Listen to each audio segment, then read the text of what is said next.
بسم اللہ الرحمن الرحیم۔ السلام علیکم ناظرین، اشفاق احمد کے واقعات کے ساتھ ایک عمدہ واقعہ۔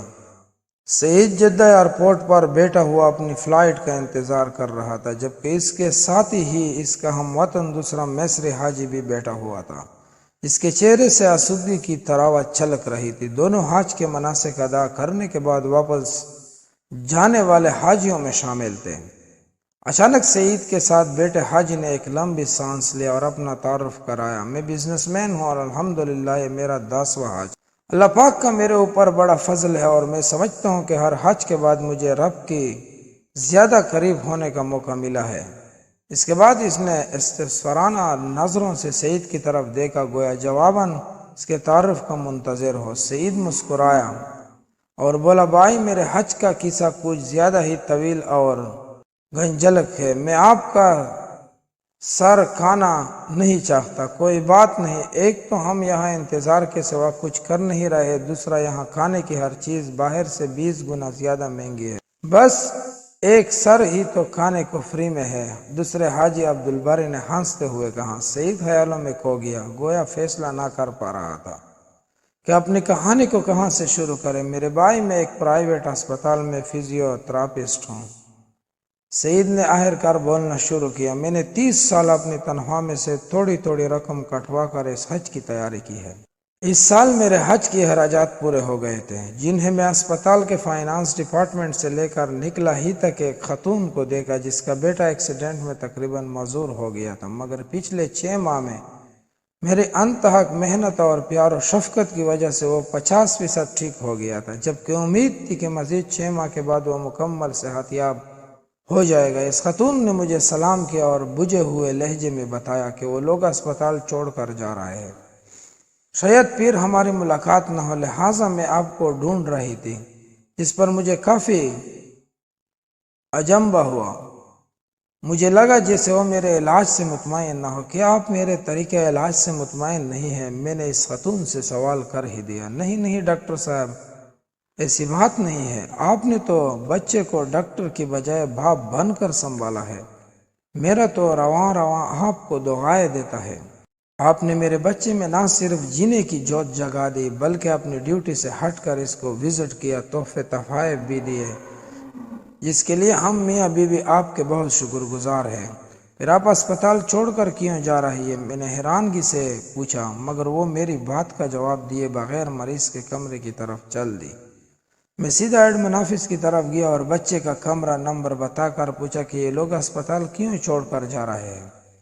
وہ چھوڑ نہیں رہے بلکہ ان کو کمرہ خالی کرنے کا نوٹس دیا گیا ہے۔ لڑکے کا والد جاب سے فارغ کر دیا گیا ہے، جس کی وجہ سے وہ لوگ اسپتال کے چارجز دینے کے قابل نہیں ہے، لہٰذا ان کو کمرہ خالی کرنے کے لیے کہہ دیا گیا ہے۔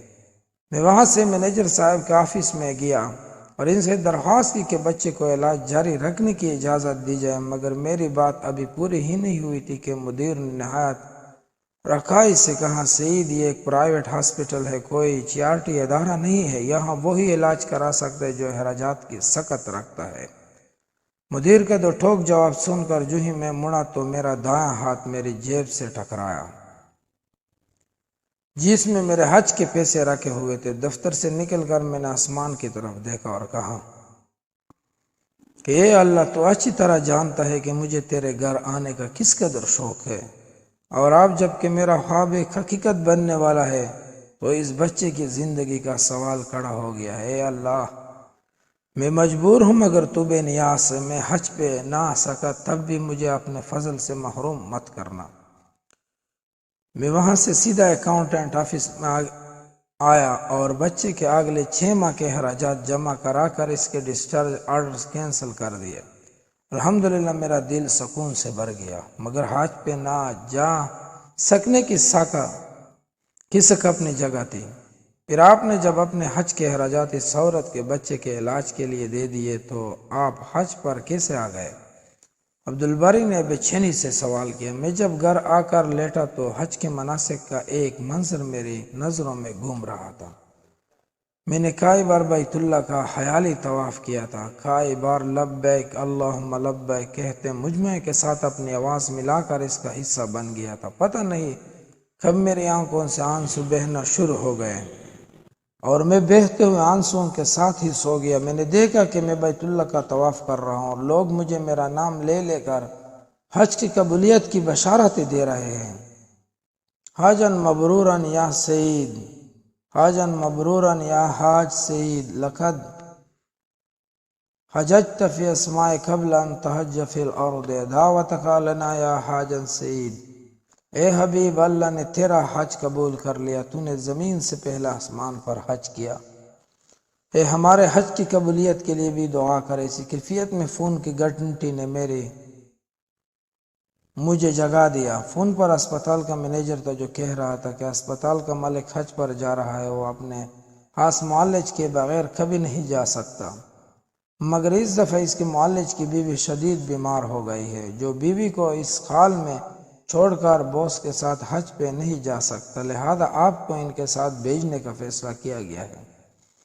آپ اپنے ضروری کاغذات اسپتال کے ایڈ میں نافذ پہنچا دیں۔ میں نے سب سے پہلے تو شکرانے کے نفل ادا کیے، پھر کاغذات آفس والوں کے حوالے کیے۔ یوں اللہ پاک نے مجھے اپنے گھر بلانے کا انتظام کر دیا۔ حج کے بعد اسپتال کے مالک نے میری خدمت کا معاوضہ دینا چاہا تو میرے آنسو نکل پڑے، اور میں نے ان کو بتایا کہ اس نے مجھے حج کرا کر مجھ پر اتنا بڑا احسان کیا ہے کہ مجھے اپنا خادم بنا لیا ہے، لہذا میں نے جو بھی اس کی خدمت کی ہے وہ اس کے احسان کے مقابلے میں کچھ نہیں ہے، وہ معاوضے کی بات کر کے مجھے گناہگار نہ کرے۔ پھر میں نے اس کو سارا واقعہ تفصیل کے ساتھ سنایا، جس پر اس نے مکے سے ہی فون کر کے اس بچے کے مکمل علاج تک اسے اسپتال میں بلا معاوضہ رکھنے کے احکامات جاری کر دیے۔ اس خاتون کے شوہر کو اپنی ایک فیکٹری میں سپروائزر کی پوسٹ پر رکھ لیا اور اسپتال انتظامیہ کو میرے سارے پیسے مجھے واپس کرنے کے لیے کہہ دیا۔ یوں اللہ پاک نے مجھے فری میں حج کرا دیا۔